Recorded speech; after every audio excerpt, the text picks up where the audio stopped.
তারা প্রত্যেকে হুইল চেয়ারে ছিল, একটা ছোট বাচ্চাও ছিল। একজন পায়ের কাপড় তুলে দেখালো যে হাঁটুর কাছে গভীর কালো চিহ্ন আর কি। বলো সেখানে সে যখন আহত হয়ে গিয়েছিল, ওখানে তার বর্ণনা অনুযায়ী ড্রিল মেশিনের মতো কোনো একটা কিছু ঢোকানো হচ্ছিল। তো চিৎকার করে বলছিল যে আমাকে একটু ওষুধ দেন, অ্যানেস্থেশিয়া দেন, যেন ব্যথা না করে।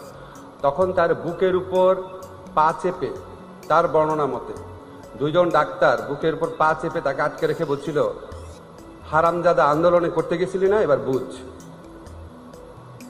আরেকটা ছেলে, তার চোখের কালো চশমা ছিল, খুলে দেখালো, পুরা চোখ নিথর, প্রাণহীন। আর একটা বাচ্চা ছেলে গুলি খেয়েছে হাতে, জাস্ট ক্লাস 2-তে পড়ে, সে কাঁদছিল।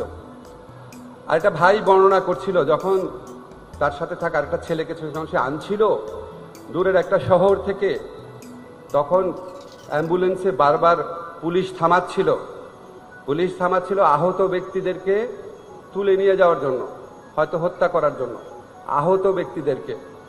তখন সে বারবার বলছিল যে এখানে ডেলিভারি কেস, প্রেগনেন্ট মহিলা আছে। সর্বশেষ পর্যায়ে পুলিশ ইনসিস্ট করেছে না, এটা খুলতেই হবে। তখন সে চিৎকার করে দৌড় দিয়ে অ্যাম্বুলেন্স থেকে বের হয়ে যায়, বলে আমার ভাইয়ের মৃত্যু আমার সামনে দেখতে চাই না। তখন একটা আর্মির গাড়ি আসছিল, তার সৌভাগ্যবান আর্মির ভাইরা নেমে এসে তার জীবনটা বাঁচিয়েছে। আমরা যখন এসব বর্ণনা শুনি, আপনারাও যখন শুনছেন, আপনারা বুঝতে পারছেন কি একটা শাসন ব্যবস্থার থেকে আমরা মুক্তি পেয়েছি।